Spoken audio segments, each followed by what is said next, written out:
Et retrouvez maintenant les bons trucs.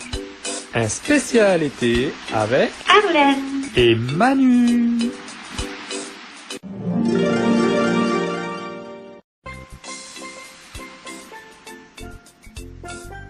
Bonjour. Suite à la description de l'épice ou de l'aromate, vous pourrez trouver en texté une recette en commun à cette épice ou à cet aromate. Donc n'hésitez pas à aller la consulter. Merci à tous.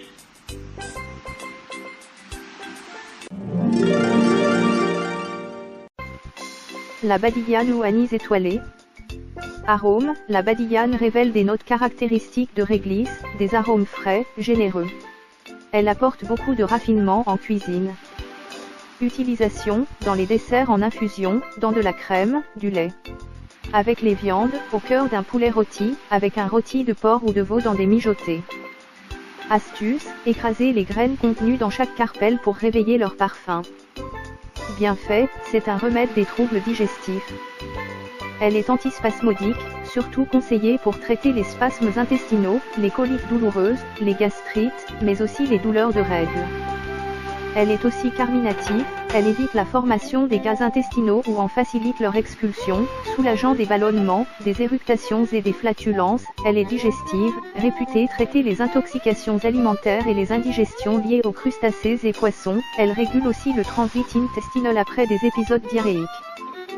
Elle est stomachique, la badillane en infusion soigne les petites plaies buccales, coupures, affle les maux de gorge sans fièvre. Elle possède des vertus antibactériennes reconnues. On peut l'utiliser sous forme de gargarisme. Elle est connue aussi pour soulager les vomissements liés à la nervosité.